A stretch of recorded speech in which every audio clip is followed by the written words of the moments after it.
Donc belle, au-dessus du malheur comme un astre. ¿A quién mira?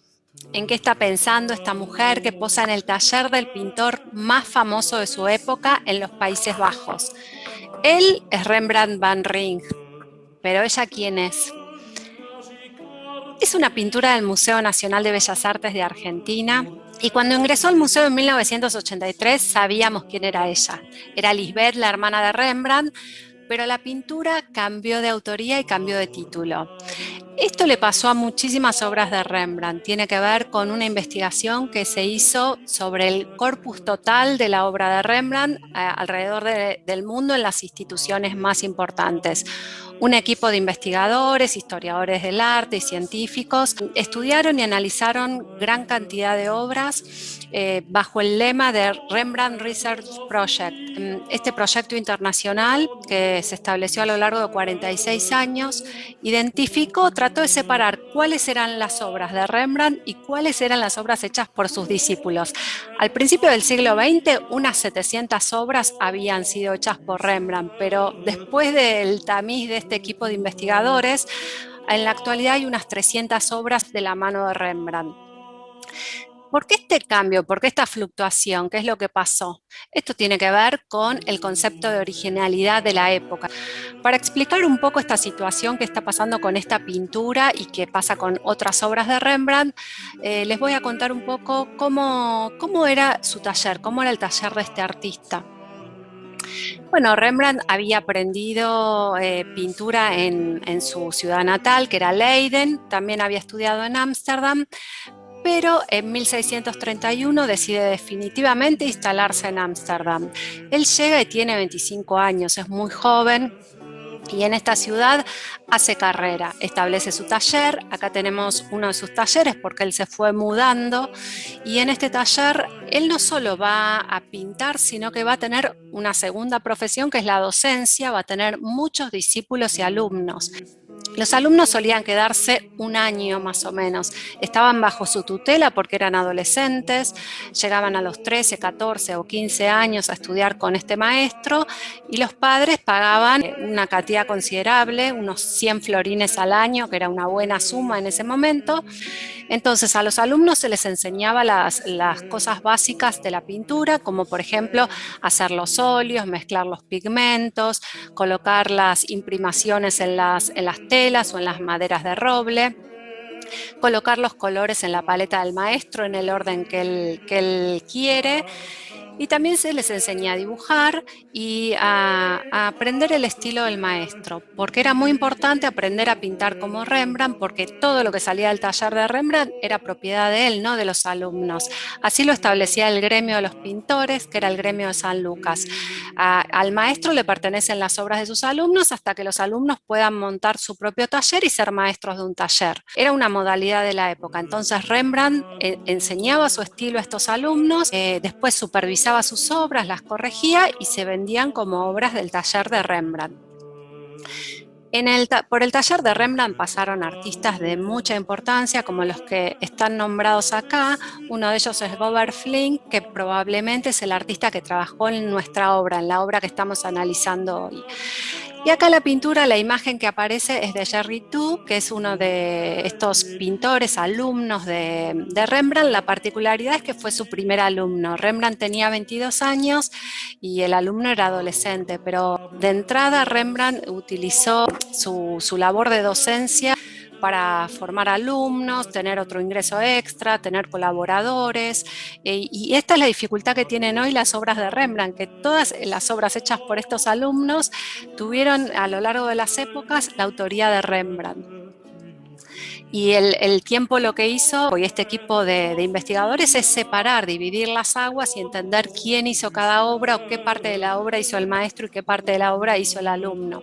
Es lo que le pasó a esta pintura, que fue hecha en 1634, en el momento en que Rembrandt está en su apogeo, porque la década de 1630 es la época en la que Rembrandt es joven, tiene todo por delante y tiene mucho éxito y mucha fama.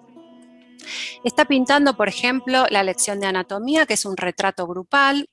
Otras veces pinta unos retratos diferentes como este, que es un retrato de un anciano, pero no es alguien conocido, son seres anónimos que él va encontrando en la calle, familiares, amigos a los que les pide que posen o gente a las que le paga por posar, y donde él está estudiando un estado de la vida, por ejemplo, la vejez, las arrugas. Otro estado puede ser la juventud, o temáticas, por ejemplo, pinta pastoras, soldados, pero no son retratos particular, y el que posa no le paga, sino que es una persona que está cobrando por el servicio de posar. Estos tronis son muy normales en los Países Bajos, incluso sus autorretratos son tronis también, porque él está experimentando con diferentes expresiones de la piel, de la cara, a través de estas representaciones. Con las mujeres pasa igual, retrata mujeres a las que contrata, las viste con ropas que tiene en el taller, porque él colecciona ropa, compra ropa antigua. Entonces en estos tronis las mujeres están vestidas con ropas de otra época, no están vestidas a la moda de los Países Bajos de ese entonces. Acá les traigo un troni de otro artista completamente contemporáneo a Rembrandt, que es Vermeer, y él también pintaba estas obras que no son retratos de alguien particular, sino estudios, análisis de expresiones, de rostros, de posturas, de ropa. Era muy común en los artistas de la época. Volvamos a Rembrandt. Acá está representando a una mujer pudiente que le paga por su retrato, va al taller del artista, él la pinta y le paga lo que él le pide. Y acá sí ella está vestida con ropa de la época. En cambio, cuando Rembrandt retrata a las modelos, en general son chicas trabajadoras de clase baja, pueden ser meseras, criadas, sus empleadas domésticas. Y en esos casos él las viste con estos collares de perla que él tiene en su taller, con estas ropas de seda, con sacos de terciopelo, sombreros un poco exóticos. Y después estas mismas representaciones las utiliza en los cuadros de historia. Acá vemos la misma modelo en una pintura de historia como Esther del Antiguo Testamento, o vemos acá, por ejemplo, a Europa siendo raptada, y es también la misma modelo, con la misma ropa con la que él las pinta en estos tronis que vimos. Estos tronis, en estos casos de estas imágenes, la mujer que posa para él y para sus alumnos también. Entonces acá vemos un retrato hecho 100% por Rembrandt y un retrato de uno de sus alumnos con la misma modelo, y que salen del taller como obras de Rembrandt. Volvamos a nuestra mujer. Tal vez es una de estas modelos que les mostré recién, una de estas trabajadoras. Muchas veces posó su madre, su hermana, pero cuando él se muda a Ámsterdam las deja atrás, entonces tiene nuevas modelos. En Ámsterdam va a ser Saskia, su esposa, después sus otras mujeres, porque Saskia muere y él sigue retratando a las mujeres con las que está. ¿Por qué la obra? Los investigadores piensan que no es completamente de Rembrandt la obra del Bellas Artes, y sino un trabajo hecho por Rembrandt con alguno de sus discípulos. En primer lugar, por el tema de la luz. A la derecha de ustedes tienen un retrato hecho por Rembrandt, tal vez la misma modelo o una modelo muy similar. Y la luz ambiental, en el caso de este retrato de Rembrandt, viene desde nuestra izquierda, baja desde la izquierda hacia la modelo. En el otro retrato la luz viene del lado contrario.